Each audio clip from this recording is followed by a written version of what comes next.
Here we go. Good afternoon, everyone. Welcome to the latest in our series of Fireside Chats. We are happy to be able to continue bringing you this series of informational webinars, keeping you up to date with current news during these changing times. My name is Joshua Gilstrap, and I'm a marketing specialist with E2B and C2B Technologies. I'll be the host today as we talk with Philip Hall, a software specialist with Scanco Software. With a background in organizational management and a passion for helping others, Philip brings a competitive spirit and empathetic ear to the job that helps him deliver innovative software solutions for the manufacturing and distribution inefficiencies. Welcome, Philip. Oh, thank you so much, Joshua. You didn't have to do such a great introduction for me. That was well done. I feel like you know me better than myself. Pleasure. Well, thank you everybody for joining us today. I've got a lot of cool information and things to share with you, so keep your ear tuned and close down all the other things that you're doing. We won't keep you too terribly long. So I appreciate everybody being here and taking time out of their busy day. I know there's been a lot going on with the pandemic and work, and you still have to keep things moving. So every little bit of time you're taking off the warehouse or shop floor, you're not keeping tabs on things. So hopefully we can lead you down the right path to increase some of the efficiencies and maybe add some software and take care of some things and get some value out of this session. So I'll first start with Scanco, the history of Scanco software. We are a warehouse automation data collection company at the core, right? So our bread and butter is inventory management, logistics, supply chain, operations. So basically what we do is we are the automation arm to your Sage 100 or 500 ERP. So, all the transactions that you're doing manually today, maybe like receipt of goods or transfers or any kind of picking and shipping capabilities, we can eliminate that manual process and we can allow you to, complete those transactions or those functions in the warehouse or even on the shop floor on a handheld device, a mobile device, a fixed mount terminal, something of that nature. So over the years, we've slowly been developing our software portfolio. Like I said, it started at the basics with scanning barcodes and creating a registry and entering that information into Sage, and it evolved into a partnership, an OEM partnership with Sage, where we were able to create the barcode module, and now instead of using a separate database, we're able to integrate directly into Sage. So now we're directly reading out of the Sage tables, providing you real-time automation, real-time analytics, and dynamic inventory. So as we continue, the warehouse management story evolves. We acquired a multi-bin solution, ACS Group, to kind of bolster the warehouse module capabilities. So now, while we're scanning and automating those transactions, we can do it on a bin level and really, really grind down on that inventory management. All right. As we grew, just our nature in the warehouse world and the distribution world leads us into the manufacturing world. And being an OEM partner for Sage, they leaned on us to write the new production management and operations management software. So that's been released. I'm sure a bunch of you have seen it or heard of it. We'd be happy to show you more of it. E2B can get you taken care of on that front as well. And then we created the scanning automation arm to those pieces as well. So what we really do is we really give you additional functionality and capabilities out of your Sage ERP on the shop or warehouse floor instead of it traditionally being trapped in the warehouse, right? So you already know the errors that come, inherent errors and inefficiencies with a manual system. If you want more details and all that, get with us. We'll go through the full demonstration and show you what it is. But and really, we're not here to really talk about our software per se, as more as to kind of connect it to what's going on out there. And I give you that kind of brief history as far as the progression in our 30-year relationship with Sage, to kind of dump into this topic. You might think, well, why why would someone be talking about the pandemic here, this guy who sells software? Because I talk to end users, I talk to partners every day. You know, our support staff is working with clients every day in these facilities and warehouse facilities, small and large, you know, 1-2-man shops all the way up to 300-400 employee multi-facility warehouse and distribution centers. So, you know, we're hearing, and really we went through what a lot of those companies went through. We went through a lot of what you guys went through. We were right there with you because, you know, we're a sales-driven organization, so we want to put our automation software in the hands of companies that are looking to grow or looking to solve, you know, or operational problems or inefficiencies that they have.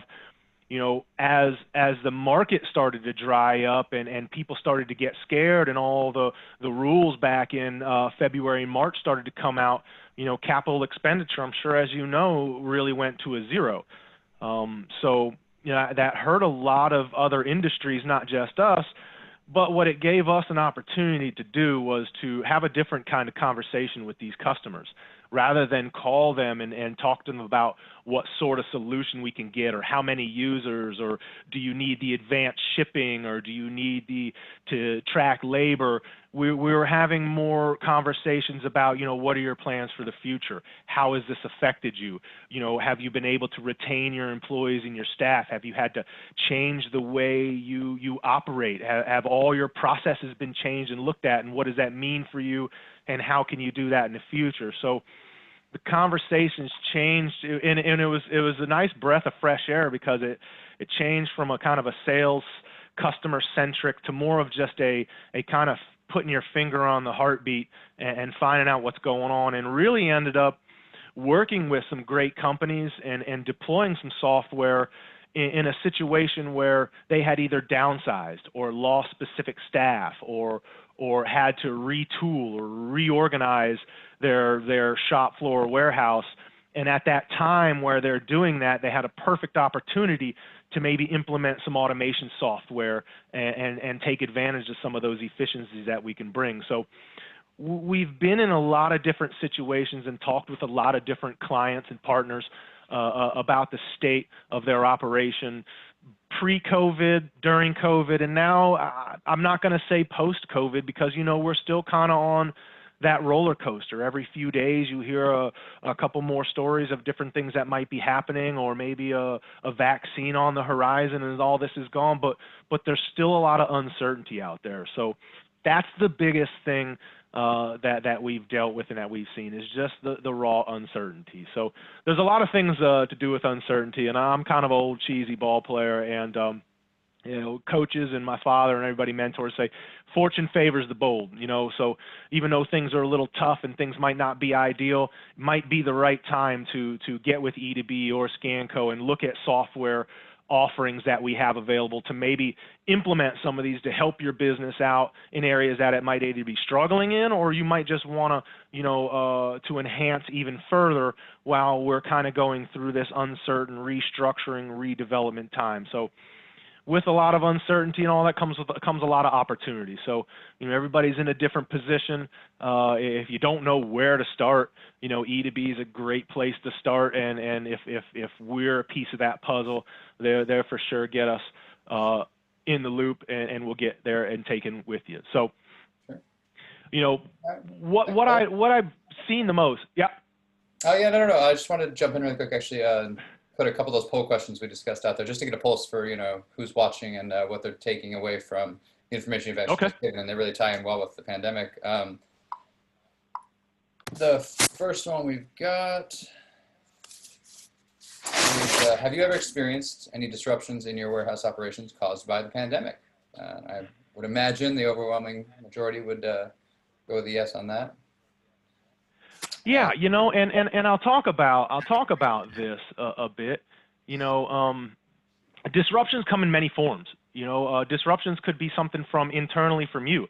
You know, maybe an internal process is disrupted because maybe a staff it can't come to work. So now you have to put another staff in that place who might not be as proficient. And if you don't have, let's say, automation software in place, you know, you're going to be leaning on that step-in temporary staff or supplemental staff to kind of fill the role of that primary staff and either do that fulfillment or whatever they're doing in the warehouse. And you're not going to have that same level of efficiency. There's going to be problems there. There's disruptions from outside your organization. Your manufacturers, your vendors, might have been slowed down or have to stop certain product lines. So you've had to adjust, what's coming in and how you're doing that. Lead times.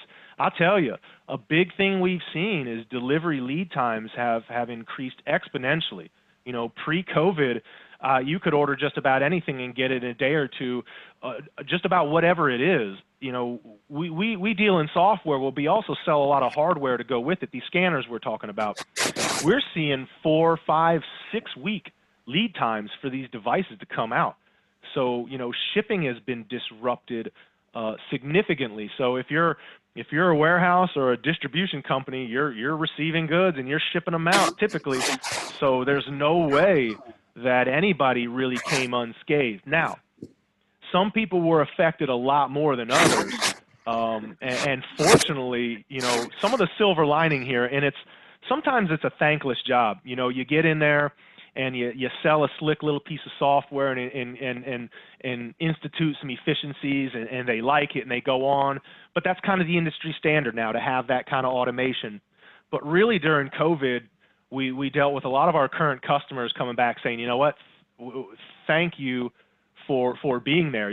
This is when your software really came through the best. And not just us, any other type of automation software that you have that allows your operation to continue even with disruptions. So whether it be tax solutions or shipping solutions, whatever it may be, we had companies where individuals had to start working remote or only could come in a few days a week. But because they had software in place at different points, they're able to continue business. Individuals, our clients were able to still check inventory levels. Our warehouse staff were still able to receive inventory into Sage and do transfers and pick without even going into the office, without touching anything that goes anybody else. I mean, you could take these devices, and just spray them, and then wipe them down. They weren't inherently designed for that type, but they've always been water and dust and drop resistant, not proof. I make sure not to say proof. So now it makes it easy to kind of clean them and keep it. So now we can continue operations out on the floor because the individual warehouse staff doesn't really need to interact with anybody else. And if an office staff can stay in the office and continue working in Sage without that direct interaction, and even if the office staff has to work remote from home, we can still get the information into Sage and they can still review it and post it and still continue operations. Now there are going to be some changes, and that'll be that disruption. But if you've got certain things in place, you're going to be able to kind of adjust and pivot and be able to continue business. If not, unfortunately, I think my VP of sales was telling me that the initial estimates that 30% of the small business sector is going to succumb to the COVID pandemic. So that's a lot of people going under. So I hope that's not you guys. You're not looking at it. If it is, let's take advantage of some of the software that EDB and Scanco can provide, and let's make sure that doesn't happen. All right. But everybody's been affected for sure, I would imagine. Absolutely. It kind of leads us into our next full question that we had was, have you lost staff due to the COVID-19 pandemic? And again, I imagine the overwhelming number of people that would relate to this would say yes, it's been affecting their business as well. So, us too. Nobody hasn't been affected. Our organization took a hit like everybody else, and those are hard times. And nobody likes to let people go. I mean, it's not bad when you let them go because they're not doing their job or they need to be let go. That's good. But when it's something out of all of our control, and you have to sit down and you have to look at a list of staff and make that decision, that's hard to do. So the problem we found a lot of times is in these organizations, these warehouse and manufacturing organizations, they've got warehouse or manufacturing staff or material handlers or that have been in the company for 20, 25 years, right? They know they've got all that tribal knowledge. They could tell you where widget ABC is, and they could tell you the difference between widget ABC and ABD down to the very detail and exactly where those are. So they inherently bring a lot of efficiencies to your company, whether you're using software or not. A lot of those individuals are either sick and had to go, or because of company downsizing, were let go. It's one of those weird double-edged swords where, when it comes to massive layoffs and all that stuff, you look at, your people that have been there the longest. They've acquired the most in salary and all that stuff, and unfortunately, you start to cut from the top down, and what happens is you eliminate your leadership and your knowledge base, and then you're kind of rebuilding. And sometimes that's good, and sometimes you want to get rid of old habits and you want to start fresh. Any kind of efficiency-based automation software is great for that situation, because when you're retraining to industry standard best practices, you're using software, you're setting yourself up for success in the future. Sure. But if you just lose somebody and you have to make it happen, if you've got the software in place, the software kind of acts as that intelligence base for you. So even though you've lost that person that ran your shipping dock for 25 years and knew where everything was, you can replace. I don't say replace. Nobody wants to be replaced. You can continue operations with a handheld device that holds that same type of information and will intuitively direct other staff to what needs to be done. So, we never, it is a tricky thing. We never want to be an E to B to, we never want to be replacing people. We want to give people the tools to be more effective at their job. And if for some reason our software eliminates a job purpose, that's great. You can repurpose that individual for another piece to grow your organization. So there's always ways to kind of get around that. But, losing staff is tough. It's hard enough as is, but there's a nice feeling that when you lose staff, you can still at least continue operations with the same confidence as you did before, as long as you've got efficiency-based software in place. And everything is really dependent on what you're looking for. There's no one off-the-shelf solution for your needs. What you got to do is you'll have to get with E to B and work with us if you need warehouse help or anything, and we'll set up a discovery call and go through things and see if there's something to do there, or save it for another day.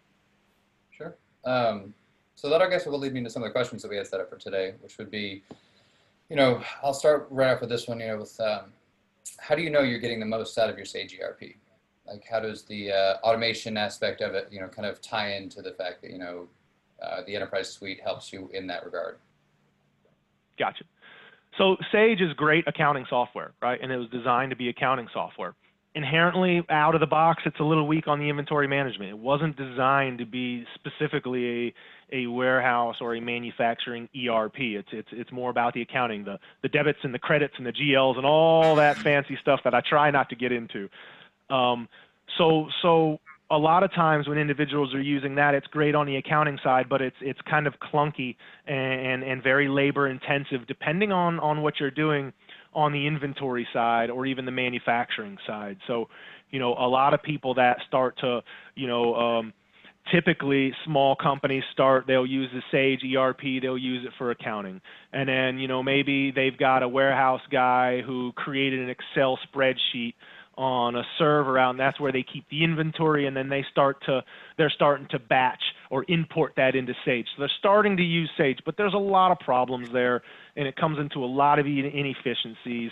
The database can be out of date. Someone can mess that up. The connection can be severed. You could just lose it completely, or someone could just delete it.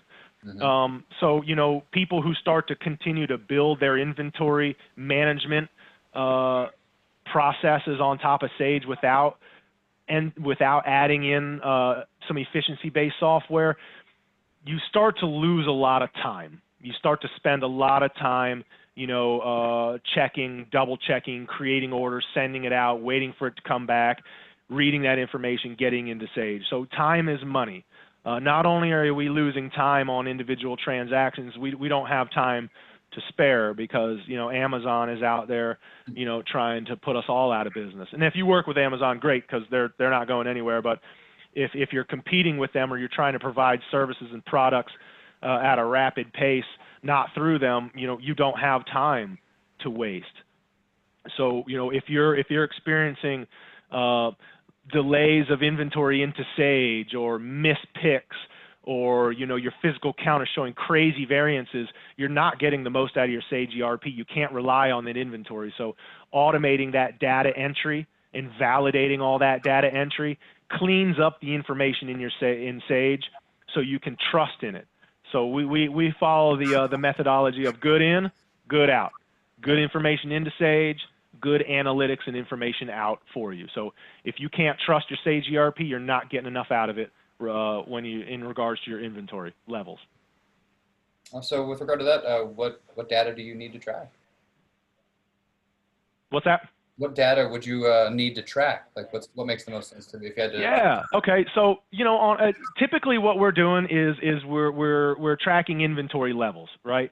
So on a receipt of goods, we're receiving in X amount of inventory, and we're putting it into our digital warehouse. Or if we're taking it a step further, we're putting it into our digital warehouse in a very specific bin.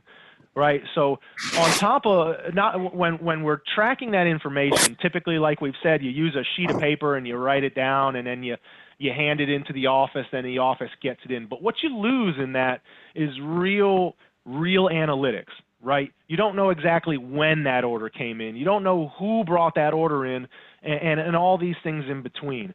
Not only that, if you had to capture information like a lot code or a serial number or an expiration date, they would have to write that down too, and chances are it's going to get messed up by the time it gets into the office. A million things could happen to it.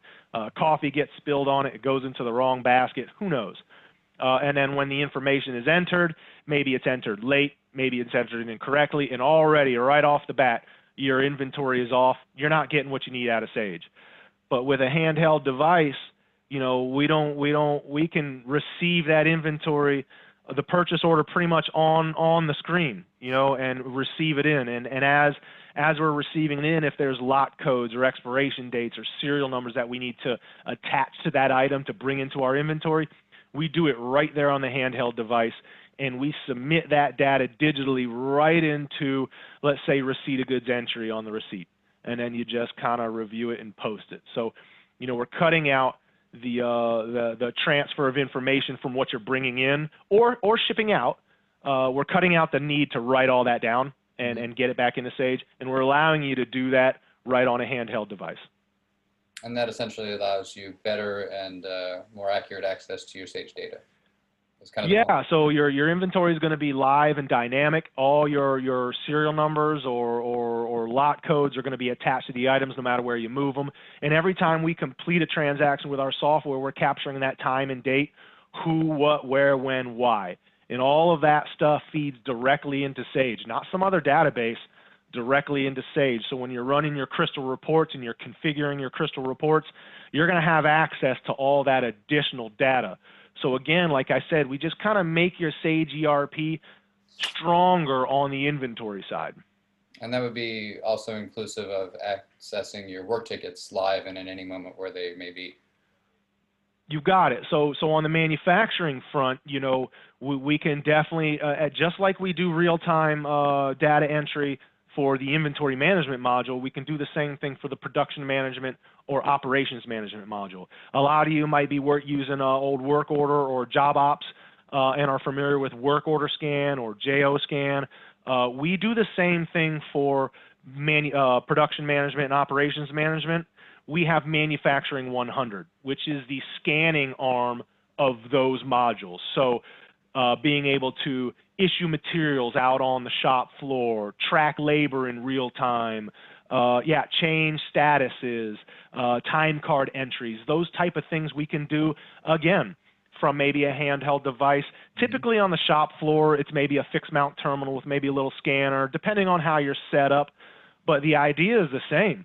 You know, we're pulling information. Like when I pull up a work ticket on my handheld, I'm not pulling it up on my handheld. I'm pulling it directly out of Sage. And then depending on how I have that set up, like every other transaction that we attach with, the software is going to kind of walk me through what needs to be done. And every time I'm completing or doing it, whether it be tracking into a work ticket or issuing materials or changing the status, that information is going real time into Sage.